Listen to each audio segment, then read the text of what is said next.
Good day and good evening and good morning. Part 2 of number 8 and some more very interesting experiences of Waldo Vieira from the same book. I became lucid in the extraphysical dimension among several extraphysical consciousnesses who informed me that I would visit a distant extraphysical region. And it really was. After going through several different locales and ambiences, I reached the entrance of a colony where sick extraphysical consciousnesses were treated. After a while, a happy, energetic, extraphysical consciousness full of vitality suddenly appeared in the area. I recognized him immediately as Jose Pedro de Freitas, the famous and unforgettable medium Arrigo. I was thrilled to see him. When I recovered from a very pleasant surprise, I was going to tell him of the latest news, such as a phone call from his brother Eli a few weeks ago, a documentary about his life that is being shown in the United States, and a dozen other subjects, which he quickly cut me off in his characteristic way. No, let us not talk about those things. I don't feel good talking about me. Intraphysical life is a little complicated. I want to talk about you. So you are one of those pajama heads that goes around with okra in the psychosoma. Come on, tell me about it. I tried to show him that I was an apprentice to the helpers in those services which require dedication and willingness to perform correctly, but he interrupted my elaborate mental dissertation by saying, "Waldo, you know I was told around here that you went flying around like a crazy man with your son, among other things. Let me give you some advice. Take this work seriously. Projections and physical effects are the root of everything. Did you know that I had many in my life, but there wasn't enough time to connect everything together? My life was very distressed. Don't be that way. Take it seriously. That is how we are able to learn more." A little bit of a lecture there. Then another extraphysical consciousness came in to talk with him. I observed that he listened with patience and understanding.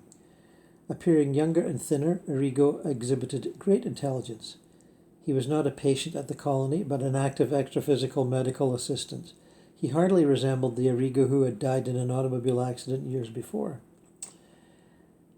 After retaking control of conversation and making attempts to receive and retain the observations made by Arrigo, he appeared to want to conclude the interview fraternally lamenting. "Well, I really wanted to fly with you to a beautiful place that I know, but as you know, I can't. I'm on duty." We said goodbye. I am grateful to Arrigo and the helpers who made possible this unforgettable meeting of great significance and opportune warning. It has provoked much meditation and analysis of facts regarding errors of omission and the maximization of benefits to be derived from intraphysical existence and the exchange allowed by projection. There's a little note here about Arrigo.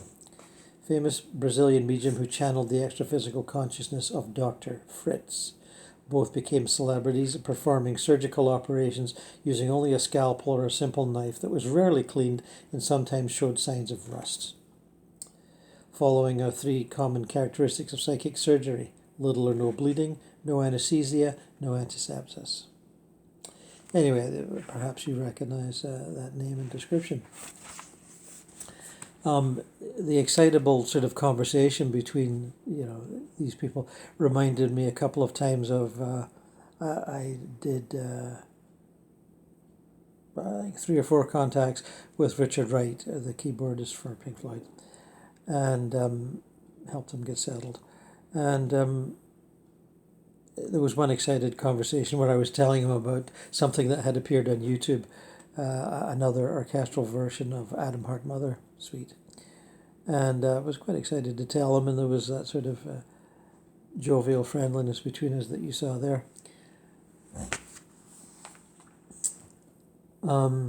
Okay, here's another even more interesting one.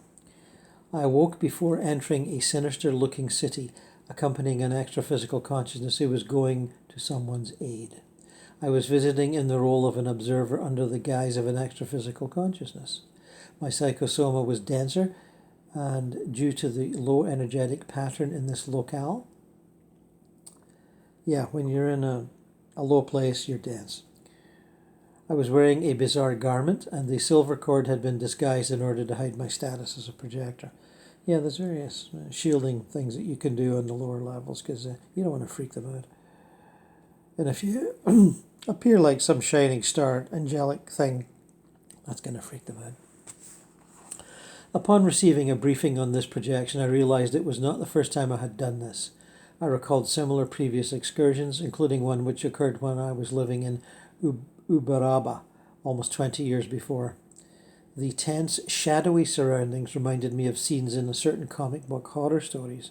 One could see that many artists must have been inspired by similar cities in order to compose settings, characters, and plots. Too true.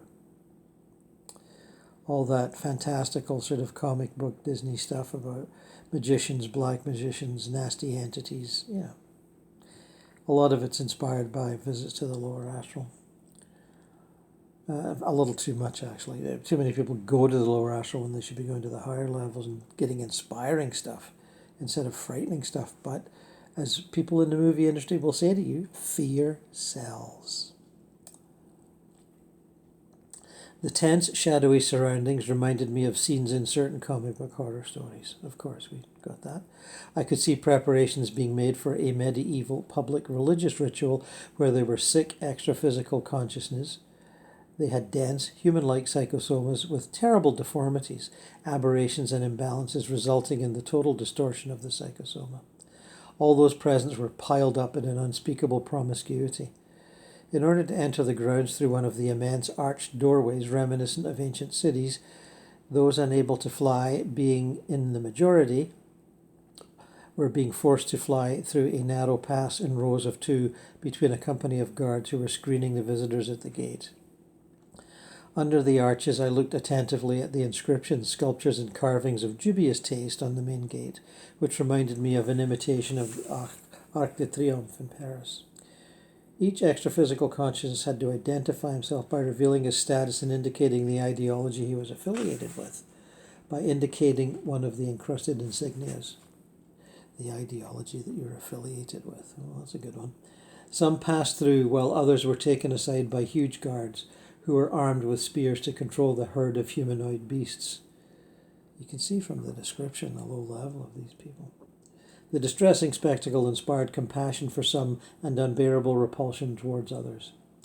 I paid customary homage to one of the huge guards whose shield bore a masculine effigy with an eagle-like nose and long face, which from a distance suggested the profile of an English noble. I then received permission to pass and descend along the cliff toward the public square where the night's activities were going to be held. Upon crossing the square, I witnessed the epileptic-like seizures of some of the sick ones stretched out on the ground, who had come to be cured by the local healers in the group hypnosis. The preparations in the square struck me as being a caricature of the manifestations I had witnessed in July of 1953 in Buenos Aires during the event honouring the memory of Vita Perón, where large groups of sick people were brought on stretchers to pray and receive healings from the Holy Woman. On that occasion, there were many sick people with Parkinson's in the flower beds, with a gigantic picture several stories tall of their political, religious patron saint, Evita Perón, there in the middle of the Avenida de Mayo. Crossing the square that would be used for the public celebrations, I could see chairs, stalls, and long benches already half filled by those arriving. We looked for the crude house where the extra-physical consciousness anonymously performing work of renunciation and self-denial was temporarily living. It is strange to speak of anonymous work of renunciation, but that was reality of the situation. I do not have adequate words to describe the atmosphere of that sinister city. In the desolate and parched setting, one could see no ornamental trees or public water fountains, only dark, swampy water. There was no pleasant light anywhere. An inescapable layer of smoke filled the suffocating extraphysical surroundings. Yes, lower astral cities are decayed like that. Not pleasant. I mean, obviously not so. From time to time, one could see the confusion caused by a group breaking out in a tumult, causing the unfortunate consciousnesses with transfigured faces to run in all directions. The implacable vigilantes would always be found in the middle of the confusion. In these explosions of scorn, intemperance, and revolt, the most horrible expressions were shouted by the deformed extraphysical consciousnesses, sometimes appearing to be engaged in a playful camaraderie. It was possible to hear decades-old Portuguese swear words that had fallen out of use in Brazil. I got the impression that this extraphysical citadel was not too far from Rio de Janeiro. Those present were speaking Portuguese using old slang and expressions and used outdated mannerisms. The majority of this population were not even able to express themselves telepathically, a capacity that is so natural for the consciousness liberated for the intraphysical form. They were apparently only able to communicate by articulating words vocally, as though they were still human. The extraphysical consciousnesses in attendance lived with various other suffering consciousnesses in the area, according to the helper who was beside me, who was one of the cleanest around. Even so, it was in an indescribable state of camouflaged filth, exuding a nauseating mustiness that would disgust any average visitor. A nauseating mustiness. Moments before arriving at the square where everyone was supposed to be, three squads of guards came checking inside the poor run-down shack, which finally emptied as all the residents left to participate in the public event. The soldiers were hopelessly trying to impose silence in the pandemonium there, as more people arrived. At this point, three pygmies, who must have been the secret agents of the authorities, appeared brandishing swords and proceeded directly with the formal questioning of all those present in the area. In moments, they were headed in my direction. I instantly sensed that I had been discovered as a clandestine projector. I've been there. The clandestine projector. Yeah, the guy sneaks in the back door. Yeah, I've done that. To escape, I resorted to a drastic recourse I was shown during the briefing before the excursion. I had to steady my thoughts and fly with all possible energy far away from the environment. I did so, and the pygmies were soon below me, looking up and indignantly shaking their swords at me in the grey air. I do not know why, but I felt as though the swords could have done me harm. In what way? I had the same feeling when I saw the guard spears. Well, no, they can't. My upward departure from the locale was not easy. The flight was most difficult. The helper stayed behind to carry out the remainder of the initiated task, while I returned much faster than I had come. In a few instants, I was being attracted towards the body. It was like finding a life preserver during a critical emergency. It was worse than a nightmare, because I had been entirely lucid.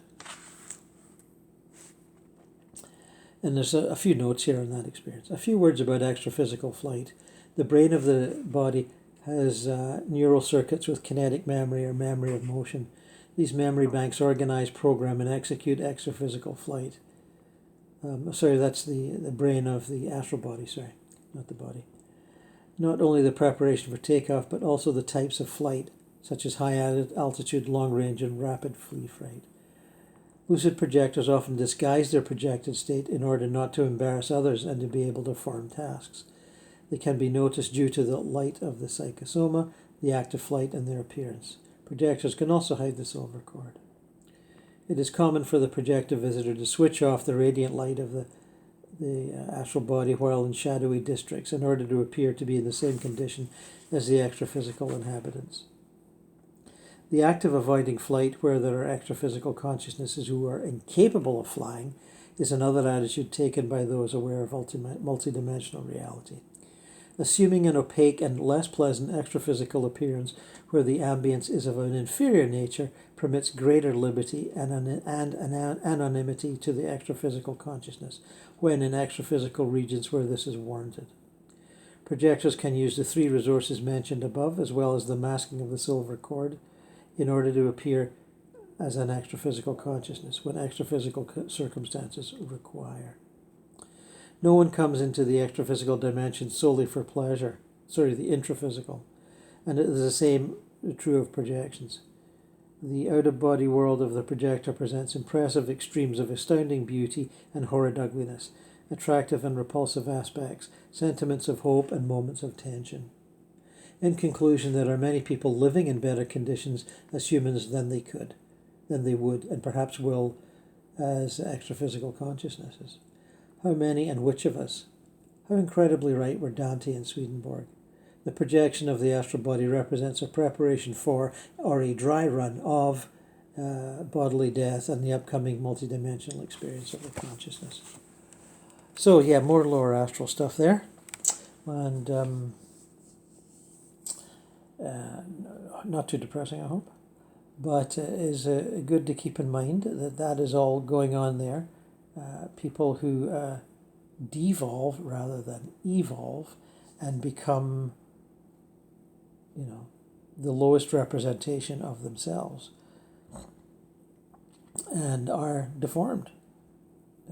The body, they appear dense bodies in the lower astral, and deformed and sick and mentally and emotionally unbalanced, completely so.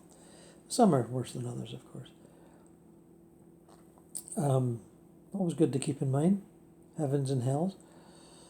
And as you project and experience this, that, and the other, you may be well on your way and have experienced such things already.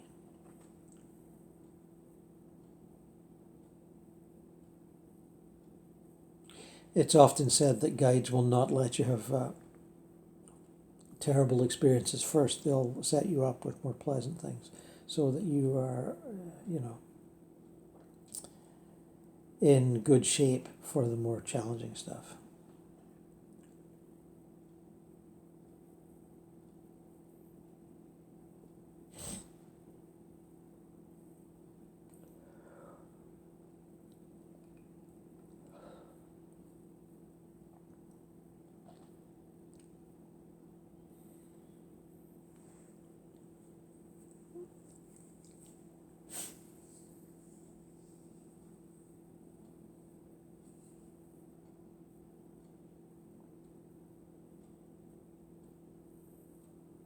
I find myself in the astral version of a Indigenous community that would be the astral version of a reservation in the northern parts of Canada, where they often are. And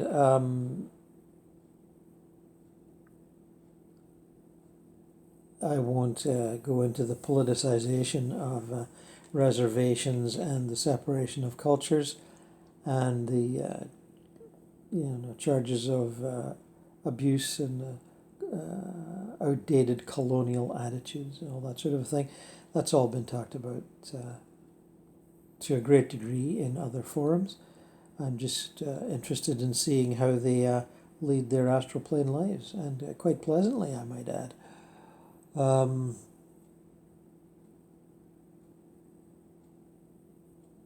I think through the what you might call the oral and shamanistic traditions of the elders of many of these tribal groups, or nations, as they sometimes like to be called,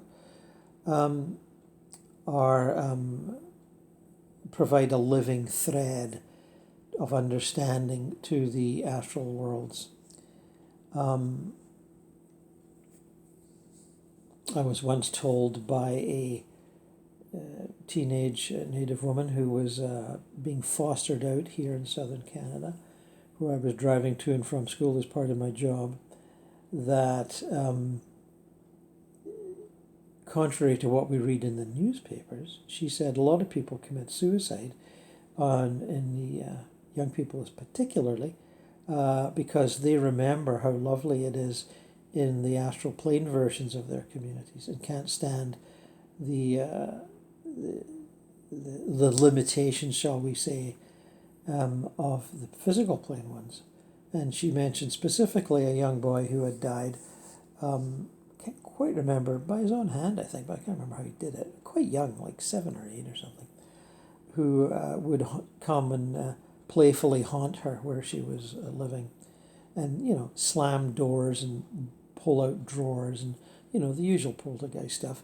And it was all terribly playful. It was like a child behaving badly. And we discussed that whole matter, how to deal with spirits and malevolent spirits and, malicious spirits and playful spirits.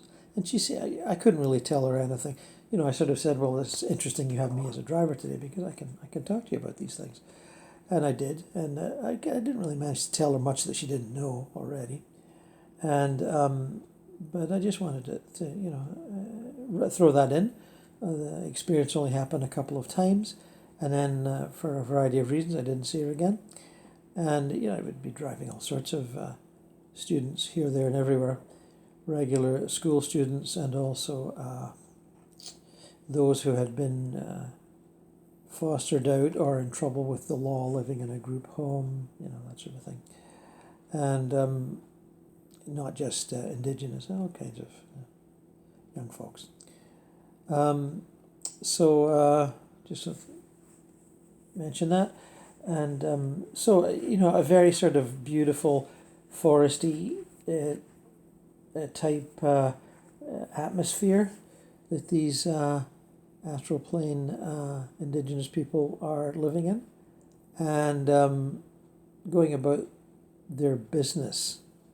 And of course, what is their business? I mean, I know what their business would be on this plane, surviving from day to day, as far as I can tell, dealing with lousy water and broken down buildings and, this, that, and the other.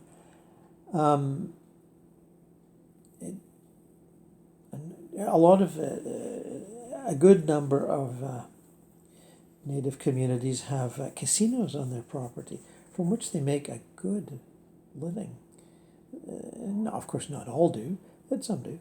And I'm just wondering which one of these. I don't see a casino, like an astral plane casino. And gambling is one of the funny things in the afterlife.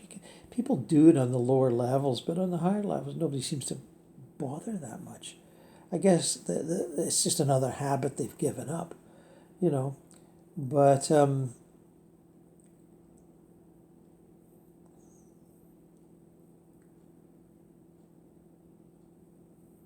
houses in the, let's call them homes, in breaks in the forest, clearings. They love to be close to the trees, as far as I can see, or close to nature generally. And I'm sure they're in tune with the local animals, although having hunted on Earth, but they probably don't hunt up there. The elders would take care of the newbies that would be arriving and think they could hunt. And so very much, a community in tune with itself and nature. And living a life that is much more radiant and happy generally than their incarnations on the physical, which they seem to have, enjoy less and less, and are troubled souls in many ways, and initially affected by alcohol many years ago, and now more by drugs, the drugs that all Canadians are affected by, fentanyl and all the opioids and stuff.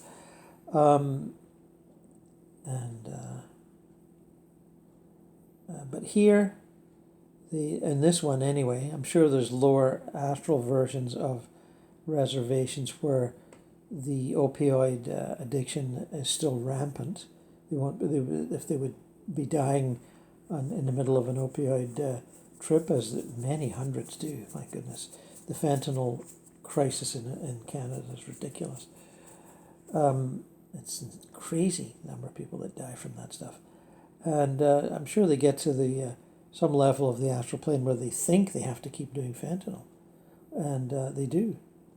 Now, the whole story of issues with drugs on the astral plane, and anything that you put in your mouth, really, including food, is it real or is it a thought form?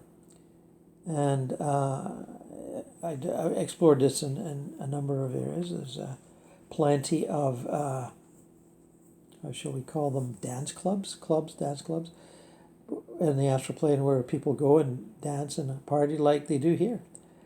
And they do drugs, they smoke pot, they take pills, and achieve the kind of high that they are used to and enjoy it. They're not self-destructive in the sense of opioid addicts lying around half dying. They're partying and they're having fun. And of course, the astral plane cocaine, big deal there. Now, it's just an interesting point to me.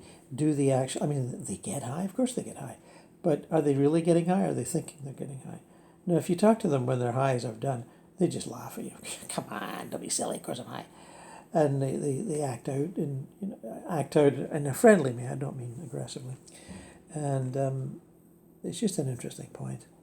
And I don't think the debate's ever going to end, other than if you've been in the astral plane for a while and get adjusted, you realize that almost everything is an effect of your expectation or desire.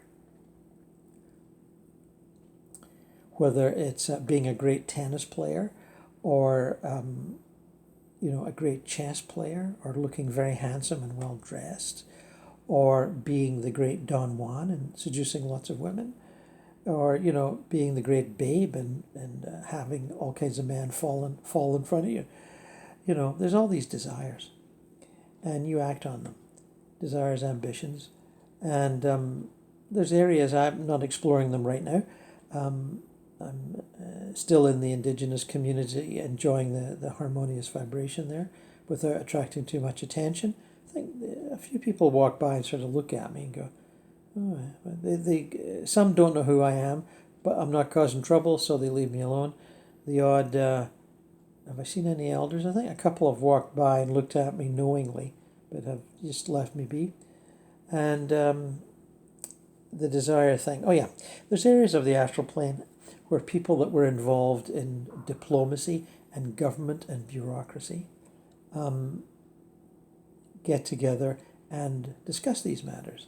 They're fascinated with how countries are run and how policies are made and how international relations develop.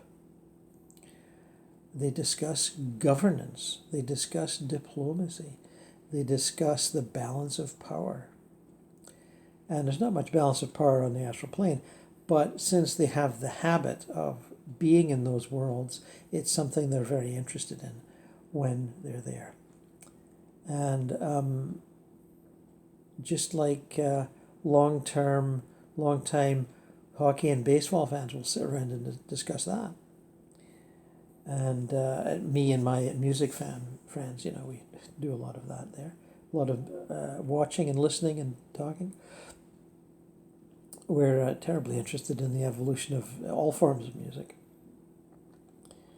Some, of course, are like totally focused on rock or jazz, but there's the rest of us who are spread our wings widely and fly through it all with great pleasure. Anyway, that's something to keep in mind. The various levels and sub-levels. I'm not talking about a nation full of people discussing governance. We're talking sub-levels. And same with, academics. Any level of academic study and research goes on the astral plane. I think when I channeled Steve Jobs, he was already on a research facility on the astral plane. He hadn't been dead that long. And was enjoying himself and was continuing on with his work. And of course, there's much more that you can do there. But still, they invent stuff there and then try to impress those inventions upon the minds of those involved in that work here. And have varying levels of success, of course.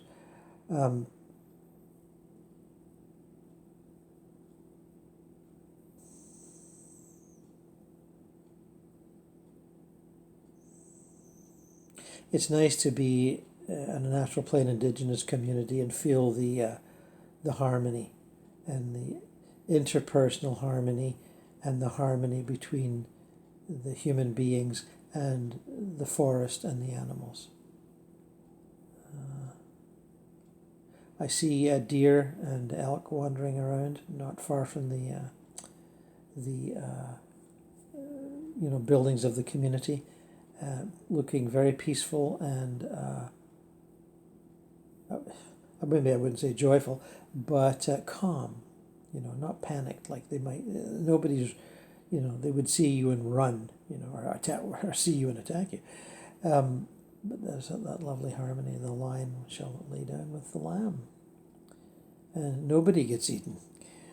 So feel that out for a little bit. It's nice to know, because a lot of their communities on the physical plane are poverty-stricken, and troubled with social and personal breakdown.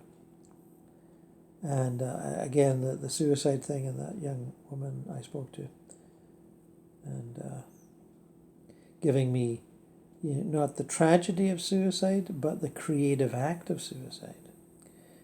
And let me not be condemned for advising people to commit suicide. I am not using this video to advise you to commit suicide. Don't do it. And it's actually a criminal offense to assist somebody in a suicide, and I will not do it. But I will represent the various realities of afterlife existence that are brought on by suicide.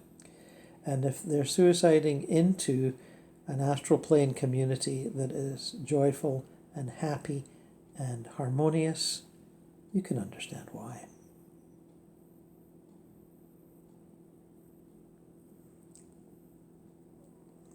One of the challenges of any community on the astral plane when you leave is the challenge of coming here and having it, be the school of hard knocks. I don't care what level of society you parachute into.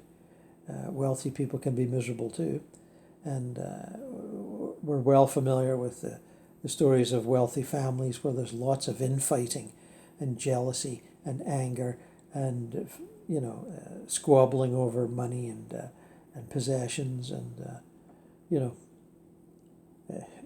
leading right up to murder, and the challenges exist on all levels, not just on the poverty level. Although some would argue that the poverty level is way the worst, and who am I to argue with that, having never really been poverty-stricken myself. Certainly not wealthy either, but still, one has one's perspectives. So, not much personal interactions on this one, but we'll get to that another time. I'll leave you with the, I got a couple of minutes yet, I would have to leave. Let's go someplace else. Ha! Why am I in a plane? I'm in a plane going across the country. It's just, your average Boeing jet going from Toronto to Vancouver, I think. And I'm just in the plane with the people. And there's no premonition of disaster here. I'm not about to save them all. No, everything's going just fine. And people are relaxing and thinking. I'm picking up the thoughts here, usual sort of variety of thoughts that people have on a journey. Anticipations of pleasure and regrets of what they might have left behind, or pleasure at what they might have left behind. Getting away for a week, who doesn't like that? And anticipation of family reunions that may not go as well as they would hope. That sort of a thing. And visiting sick family members that might be on the edge of passing over, and not feeling too excited about that, but doing it out of duty. That sort of thing. Up into the cockpit, the two pilots with the computer seem to be doing most of the work. They're just checking dials and having a snack, as far as I can see. And not to minimize their contribution to our in-flight safety. I don't wish to do that. Absolutely not. Respect them for their dedication to the job. But yeah, they're pretty relaxed right now. Must be in mid-flight.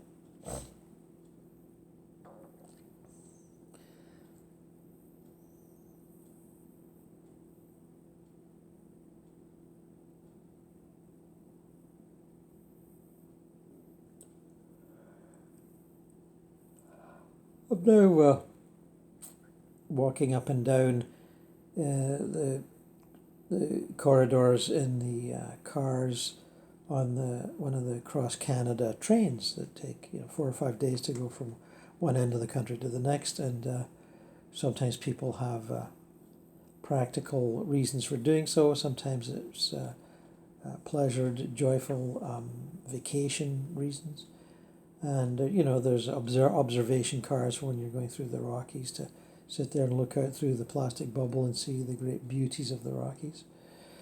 And there's dining cars and sleeping cars, and the whole 9 yards. It's a whole bubble of existence for 4 or 5 days where people either make or break relationships, or sustain the ones that they already have. It's just I just popped in after being on the plane, no particular reason. Again, it's the variety of human thoughts and emotions that I feel as I walk up and down. No one seems horribly troubled. So, bye-bye for now, and we'll get back to this soon. May all your projections be fascinating.